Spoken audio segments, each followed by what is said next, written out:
So let's get him. Let's go get this son of a bitch. तू जा, मैं नहीं जा रहा। तो ये रख लो। अरे क्यों बैचोद?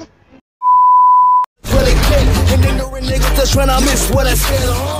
Your man's a bitch, you put a purse on him. Get him well, nigga, before I ran gas on him. I'm the general, I can be worth something. My soldiers ready to put a black. Hey guys, कैसे हैं आप लोग? तो मेरा नाम है दीपक। Sorry. अब आवाज से तो आप लोग पहचाने गए होंगे कि मैं आपका प्यारा दीपक सैनी नहीं हूँ। तो मेरा नाम है Akash from heroes made YouTube channel. अब क्योंकि डीके भैया किसी काम में बिजी थे तो इस वीडियो के ऊपर हम दोनों ने मिलकर काम किया है और इस वीडियो में हम बात करने वाले कुछ ऐसे विलन्स के बारे में जो आगे चलकर हीरोज में कन्वर्ट हो गए। तो वीडियो के खत्म होने पर हमें जरूर बताना कि इन 500 में से आपका फेवरेट विलन कौन सा था जो आगे हीरो में कन्वर्ट हो गया। और अगर आपको हमारी मेहनत पसंद आई तो कमेंट में जरूर मेंशन करना कि आपको इसका सेकंड पार्ट चाहिए कि नहीं, क्योंकि आपके रिस्पांस के बेसिस पर ही हम इसके नेक्स्ट पार्ट पर काम कर पाएंगे। साथ ही आपको मेरे यूट्यूब चैनल हीरोज मेड की लिंक नीचे पिन कमेंट और ऊपर आई बटन पर मिल जाएगी, तो आप वहाँ पर भी विजिट कर सकते हैं ऐसे और भी वीडियोस को देखने के लिए। तो इस सब के बाद without wasting any more time let's just jump into it.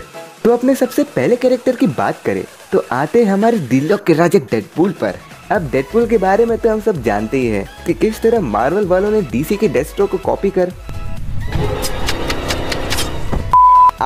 Inspiration लेकर इस कैरेक्टर को बनाया है। दोनों की पावर्स तो मेल खाती ही है, साथ ही राइटर्स ने इनके नाम को भी नहीं बख्शा। स्लेड विल्सन एके डेथस्ट्रोक और वेड विल्सन एके डेडपूल। देख रहे हो भाई, अब जब इतनी बड़ी कंपनी से छाप के चले जाती है तो लोग हमारे चैनल पे कॉपी का टैग क्यों लगाते यार। चलो ये सब छोड़ो, मेन पॉइंट पर आए तो डेडपूल को इवेंचुअली एक विलेन की तरह इंट्रोड्यूस किया गया था जो सुपारी लेकर म्यूटेंट्स का पत्ता काटता था। डेडपूल ने फरवरी 1991 द न्यू म्यूटेंट्स इशू 98 में अपना डेब्यू दिया था, बट 1997 के आते आते इस कैरेक्टर को लेकर लोगों के बीच पॉपुलैरिटी कुछ ज्यादा ही बढ़ गई और राइटर जो केली ने इसे हल्का से रिबूट देते हुए डेडपूल को एक एंटी हीरो के रूप में पेश किया जो अच्छाई के लिए नहीं बल्कि सच्चाई के लिए लड़ता है। मैं सच्चाई के लिए लड़ता हूँ और कभी कभी हाथ गंदे करने पड़ते हैं।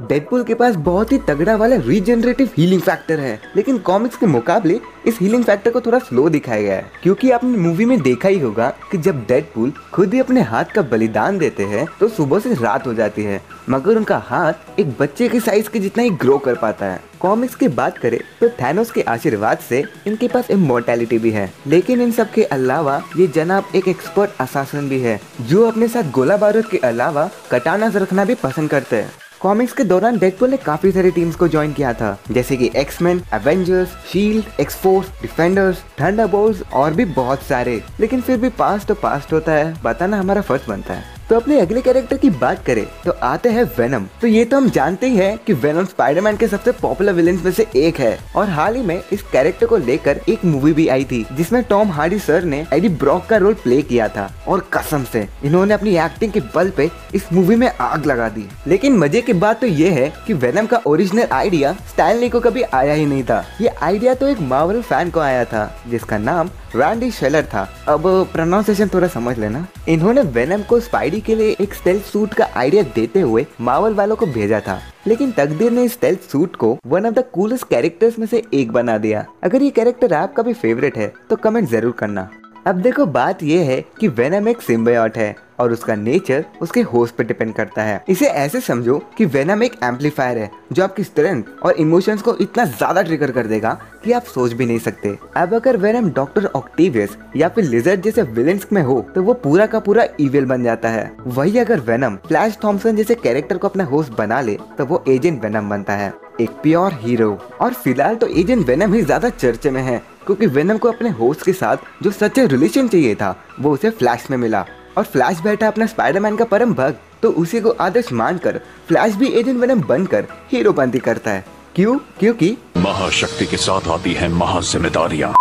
अपने नेक्स्ट विलन की बात करें तो आते हैं बकी बार्न्स एके विंटर सोल्जर। वैसे इनका पूरा नाम सार्जेंट जेम्स बुचमैन बकी बार्न्स है। ये बंदा स्टीव रॉजर्स एके कैप्टन अमेरिका का बचपन का दोस्त है जो कि पहले यूएस मिलिट्री में एक सोल्जर था। अब जैसे कि कैप्टन अमेरिका विंटर सोल्जर में हमने देख ही रखा है कि वर्ल्ड वॉर 2 के दौरान हाइड्रा के खिलाफ एक मिशन में बकी पहाड़ों से गिर जाता है, जिसके कारण सबको लगता है कि उसकी मौत हो गई। बट हाइड्रा उसकी बॉडी को किसी तरह रिकवर कर लेती है और आमन जोला उसके दिमाग में हाइड्रा प्रोग्राम को इंस्टॉल कर देता है और उसे एक ब्रेन वॉश्ड साइबॉर्ग / असासिन में बदल देता है। साथ ही उसके लेफ्ट हैंड के रिप्लेसमेंट में वो उसे टाइटेनियम से बना हुआ एक बायोनिक आर्म भी प्रोवाइड करते हैं, जिसके बाद हाइड्रा बकी को एक वेपन की तरह यूज करने लगता है और उसने आज तक अनगिनत कत्ले किए हैं और कई खतरनाक मिशंस को भी अंजाम दिया है।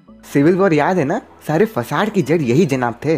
अब कई सालों के बाद कैप्टन अमेरिका जैसे तैसे करके बकी के दिमाग से हाइड्रा प्रोग्राम को निकालने में कामयाब होते हैं और एमसीयू में भी हमने देखा कि शूरी बकी के दिमाग से हाइड्रा के प्रोग्राम को निकाल देती है और बकी अपने बचपन के लंगोटिया यार स्टीव के साथ लड़ते भी है। और अगर कॉमिक्स का रेफरेंस चाहिए तो सिविल वॉर के इवेंट के बाद जब स्टीव कैप्टन अमेरिका का टाइटल छोड़ देते हैं, तब बकी बार्न्स ही वो कैरेक्टर था जिसने कैप्टन अमेरिका की टाइटल को उठाया था।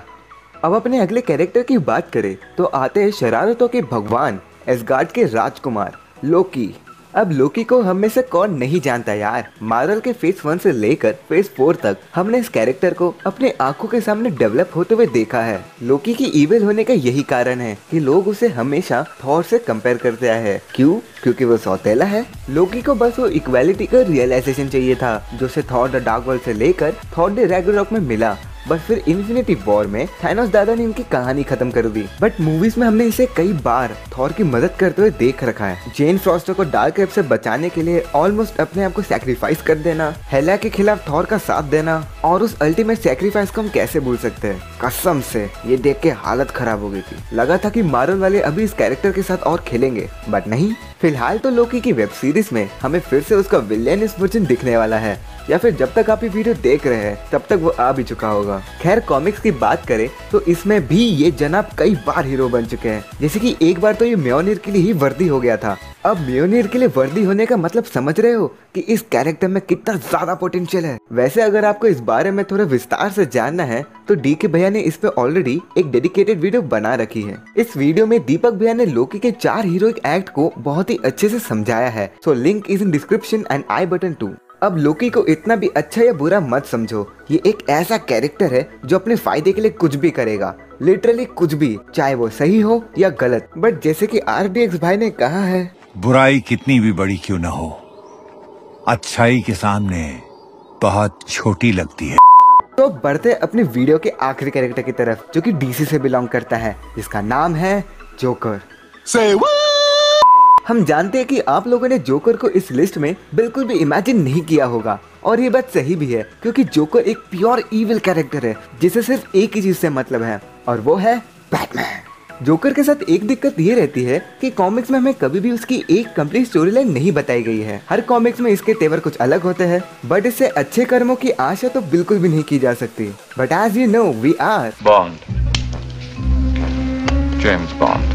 तो हम दोनों ने मिलकर जोकर की एक नहीं बल्कि दो स्टोरी ढूंढी है जिसमें वो हीरो बन चुका है। ये कहानी है DC के डार्क नाइट मेटल और बैटमैन व्हाइट नाइट की कॉमिक बुक सीरीज से। तो सबसे पहले बात करते हैं DC डार्क नाइट मेटल की, जहाँ पर डार्क डायमेंशन पूरे के पूरे मल्टीवर्स को ही ओवरटेक करने लगता है, वो भी एक शख्स के कारण, जिसका नाम है बैटमैन हु लाव्स। एक प्योर इविल कैरेक्टर जो कि बैटमैन और जोकर का कॉम्बिनेशन है। ये श्योरली बैटमैन के सबसे बेस्ट वर्जन में से एक कंसिडर किया जा सकता है, क्योंकि आगे इसी स्टोरी में जब इसका सामना ओरिजिनल बैटमैन से होता है तो वो उसे ओवरपावर करने लगता है, और वो उसे कहता भी है कि तुम मुझे नहीं हरा सकते हो ब्रूस, क्योंकि हम दोनों एक ही है। मुझे तुम्हारी हर चाल, हर सोच, हर मूव्स के बारे में पता है। मैंने भी हर चीज की पॉसिबिलिटीज को अच्छे से कैलकुलेट किया है बैटमैन। और इस सिचुएशन में तो बैटमैन भी समझ चुका था कि वो उसका सामना नहीं कर सकता। बैटमैन हु लाव्स पर कोई गोली चला देता है, और गोली चलाने वाला शख्स और कोई नहीं बल्कि जोकर था। ये वाला जोकर अर्थ जीरो का जोकर है जिसे बैटमैन लेकर आया था ताकि वो दोनों मिलकर बैटमैन हु लाव्स का सामना कर सके। और ऐसा ही होता है, बैटमैन और जोकर मिलकर उस इविल बैटमैन को बुरी तरह घायल कर देते हैं। और सच में बैटमैन और जोकर को एक ही टीम में लड़ते देख मजा ही आ गया था। मतलब दिल को जो संतुष्टि मिली थी ना, आहा। लेकिन सवाल यहाँ पर यह है कि गब्बर और टुंडा ठाकुर जय और वीरू कैसे बन गए? जैसे ही हमारे अंदर के शोले बाहर आ गए, हम दोस्त बन गए। अब चलो इसी के साथ बढ़ते जोकर के दूसरे कांड की तरफ, और ये कहानी है बैटमैन व्हाइट नाइट की। तो कहानी में होता ये है कि जोकर का पागलपन किसी प्रकार के न्यूरोटिक पिल्स के कारण ठीक हो जाता है। मतलब उसके दिमाग में जिस केमिकल इम्बैलेंस के कारण वो जोकर बना, अब वो चीज क्योर हो चुकी है। और उसके मेडिकल रिपोर्ट्स आने के बाद डॉक्टर बताती है कि वो फिजिकली तो ठीक है, लेकिन उसकी मेंटल एबिलिटी और IQ किसी जीनियस से कम नहीं है। और ये बात एक तरह से सही भी है, क्योंकि जोकर कोई डम या नासमझ कैरेक्टर नहीं है, वो एक मास्टरमाइंड है। और अगर आपने डार्क नाइट राइजेस देखी है तो मुझे नहीं लगता कि आपको जोकर की इंटेलिजेंस पर कोई डाउट होगा। वैसे अगर आपको इस पूरे कांड के बारे में थोड़े विस्तार से जानना है तो आप मेरे चैनल हीरोज में पे विजिट कर सकते हैं। मैंने इस कॉमिक की फर्स्ट इश्यू को डाल दिया है और जल्दी दूसरे इश्यू को भी डालूंगा। तो पूरी स्टोरी को जानने के लिए मेरे चैनल को सब्सक्राइब करें। लेकिन अभी के लिए देखते आगे क्या हुआ। तो कहानी में आगे होता ये है कि जोकर के इंटेरोगेशन के वक्त जब जिम गॉर्डन उसे जोकर के बुलाता है तो वो उसे टोकते हुए बोलता है कि उसका नाम जैक नेपियर है। और आगे वो सबको ये चीज बताता है कि गौतम सिटी के क्राइम का असली कारण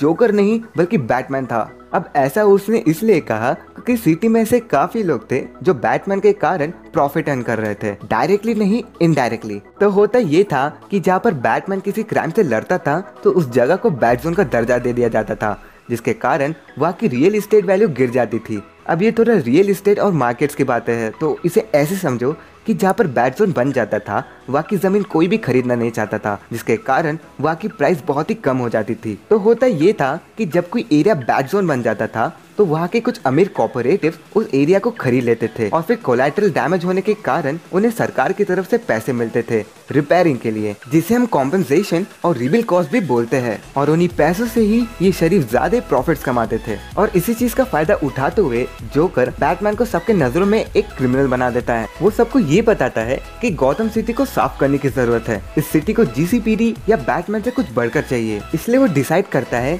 कि वो खुद ही गौतम में से क्राइम को हटाएगा, एक पॉलिटिशियन बनकर। अब देख रहे हो यहाँ पर उसने अपने आप को गौतम का व्हाइट नाइट के घर बुलाया है। इससे अच्छा एग्जाम्पल हो ही नहीं सकता। एक प्योर इविल कैरेक्टर जो अब पूरी तरह से एक सोशल हीरो बन चुका है। इस कॉमिक का जैक नेपियर एके जोकर आपको नोलन साहब की हार्ली डेंट की वाइब्स दे सकता है, क्योंकि ये भी हार्ली डेंट की तरह गौतम में से क्राइम को हटा रहा है, लीगल और इलीगल दोनों तरीकों से। मैंने इलीगल क्यों कहा? क्योंकि आगे बहुत बवाल मचता है। तो उस पूरे बवाल के बारे में तो आपको आकाश के चैनल हीरोज मेट के ऊपर द व्हाइट नाइट की कंप्लीट स्टोरी के अंदर ही पता चलेगा। तो इसके चैनल को जाके सब्सक्राइब करना मत भूलना। और अगर आपको ये वीडियो पसंद आई हो तो इसे लाइक और अपने सुपर हीरो फैन फ्रेंड्स के साथ शेयर करना मत भूलना। इस वीडियो का लाइक टारगेट रखते हैं 2000 लाइक्स का, जल्दी से कंप्लीट कर डालो यार। और अगर आपको इस वीडियो का सेकंड पार्ट भी देखना है तो वो चीज भी हमें कमेंट्स में बताना मत भूलना। सुपर हीरोज से रिलेटेड अपडेट्स और मीम्स के लिए आप मुझे मेरे इन सोशल मीडिया हैंडल्स पर भी फॉलो कर सकते हैं। All the related links are in description. Comics में लोकी को एज अ हीरो वाली वीडियो देखने के लिए ऊपर वाली और आकाश के चैनल सुपर हीरो मेट के ऊपर विजिट करने के लिए नीचे वाली वीडियो पर क्लिक करें। तो गाइस इस वीडियो के लिए इतना ही। मैं मिलता हूँ आपसे अगली वीडियो में। Until then, be dynamic and don't fear to do what you love. Peace.